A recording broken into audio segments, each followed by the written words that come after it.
I'm going to be reading from the Gospel according to Mark, chapter 12, 38 to 44.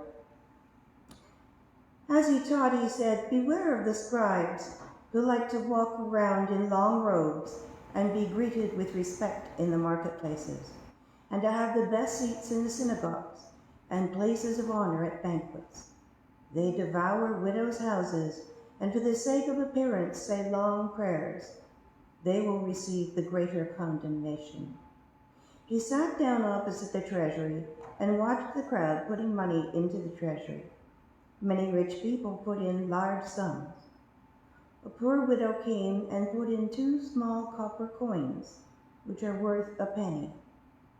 Then he called his disciples and said to them, "Truly I tell you, this poor widow has put in more than all those who are contributing to the treasury.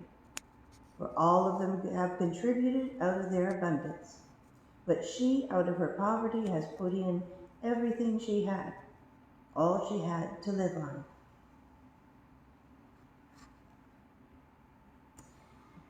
In our readings today, we have 3 widows and a baby. I know that's a takeoff on 3 men and a baby, but we really do have 3. We have Naomi and Ruth, and then we have the unnamed widow at the temple in the Gospel of Mark. These women test the limits of their society, and as a result, they get what they want. Sometimes we think that widows in the Bible were passive people. They were just recipients of charity. But women in the Bible could inherit, hold, and bequeath property. As a widow, Naomi is heir to her late husband's property, but she cannot buy or sell. And so Naomi has a quandary. There are no children, there are no grandchildren, there is no one to pass this on to. So they decide that they need to go and find relatives. The reason for this is because there was something called Levirate marriage, and it was described in the Old Testament. And under this law, if a man died, his next oldest brother married the widow. And then the firstborn child that they had took the name of the late husband. And so the line was carried on through this child. So Naomi's only choice is to go to Bethlehem, where she came from, and see if she can find someone who will restore them. Now I wonder how this book would read if we called it the Book of Naomi instead of the Book of Ruth. Because it's really Naomi who moves the narrative, who plots and plans and schemes and brings about what happens. Now, when they first set out on their journey, Ruth is actually a liability to Naomi. How is she going to feed this girl? How is she going to provide for her? How is she going to find a husband for her? These things must have been on her mind. She has lost everything, and yet she's very much like a female Job. She merely says that God gives good and God gives bad. She does not curse God for her misfortunes. Now, this is also a story about how outsiders become insiders. Ruth was a Moabite, and the Moabite people were not regarded very kindly by Israelites. And yet, they moved to the country of Moab, and not only went there because there was a famine in the land, but they settled there. And the sons of Naomi took 2 Moabite wives, Orpah and Ruth. But then the calamity happened, and both the husband died, and then the 2 sons died, and so they're left with nothing. Now, Orpah does the sensible thing. She goes back to her mother's house. They could probably arrange another marriage for her. But Ruth clings to Naomi. And she says those words, "Your people shall be my people, your God shall be my God." And it's ironic that those words spoken from one woman to another end up in a lot of marriage ceremonies. And yet those words were marriage vows that she said to Naomi. So why did she choose to do that, to follow Naomi? Maybe she saw a glimmer of hope in Naomi's faith that she didn't have in her own faith, which would have been basically the idol worship of the Moabites. Now, when Naomi sees that Boaz, when they've got to Bethlehem, is a kinsman of her husband, even though a distant one, she plans to marry him off to Ruth. And so she schemes to get Naomi in the place at the time where Boaz is going to be obliged to marry her. Because the harvesting was kind of a time when they had a lot going on. Sometimes they even had some kind of orgies happening. So it was, one of those times when she could easily get to him. Now, I think the strange thing is that they have this son named Obed. And at last, here's the baby. 3 widows and a baby, I promised you. So here's the baby. And at last, the women in the town have something to celebrate. It's interesting, it's just the women, but I think this whole story is moved by women. And then they declare that Naomi has a son. Well, this is a little odd. Boaz was not,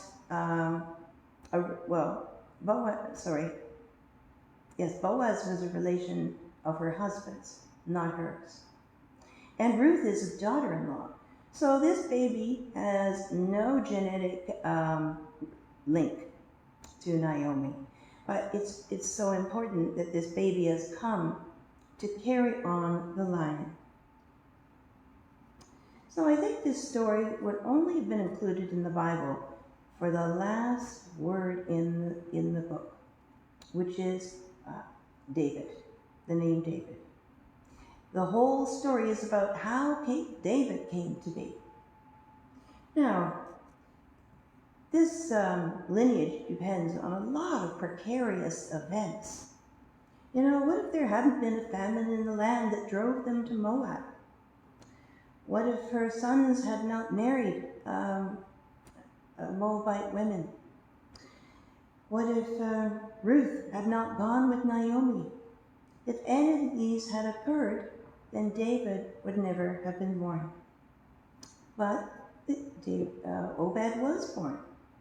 And because of this, the Davidic line was ensured. Now, to the original hearers of the book of Ruth, this would have been a story of hope.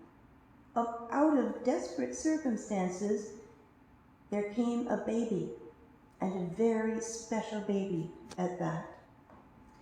And for us reading it, it kind of reminds us of another special baby that was born in Bethlehem, that we are soon to prepare for as we will enter into Advent very soon.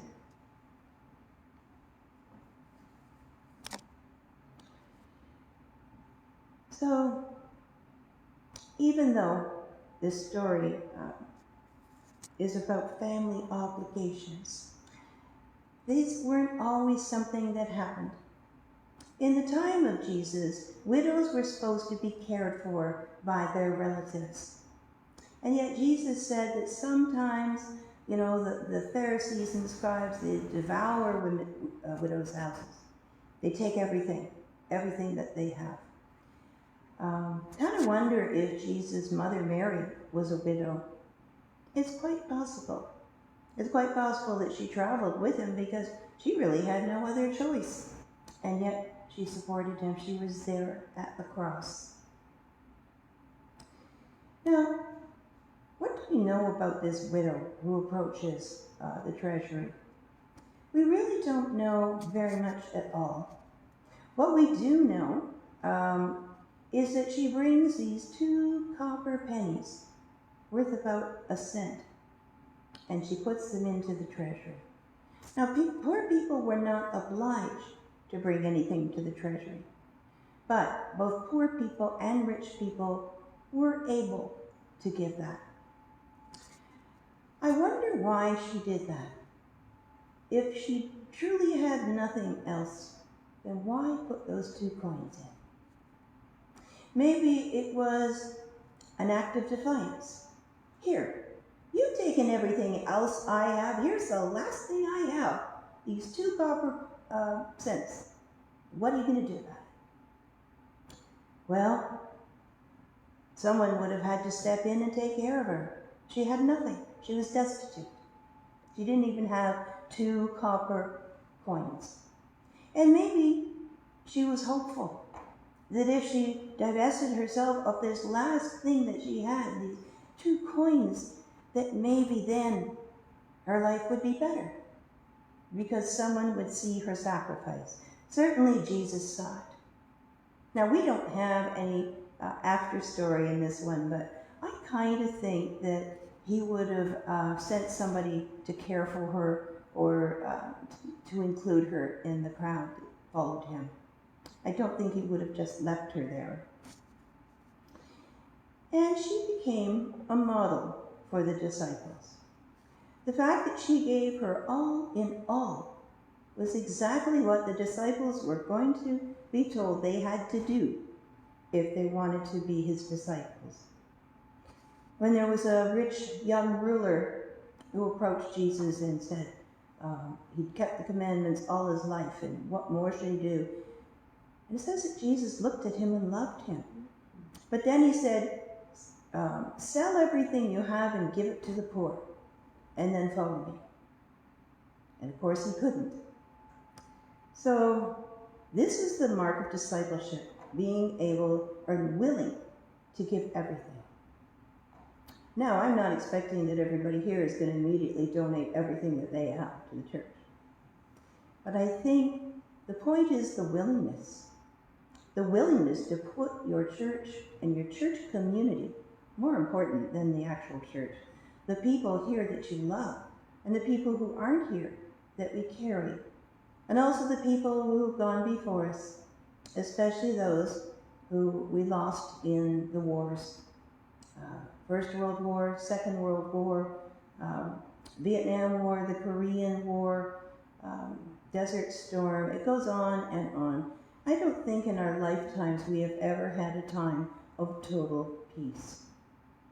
And yet it's something that we strive for. It's something that we believe is possible when we follow the path of Jesus. So Naomi, Ruth, and the unnamed widow are important figures also in the gospel story. And they stand in the line of many outstanding women in the Bible. Tamar, Hagar, Miriam, Deborah, Esther, Mary the mother of Jesus, Elizabeth, Martha and Mary of Bethany, and Mary Magdalene. All of them contributed to the story of our faith, and they supported the ministry of Jesus. So today we remember those who went before us. We owe our lives to them, and we remember our sacrifice. Some lost their lives, some lost their innocence, and all of them lost their youth. We are also here by an act of faith. If our parents had never met, if our great-grandparents had never been, who would we be? You know, the fact of our birth is actually a miracle.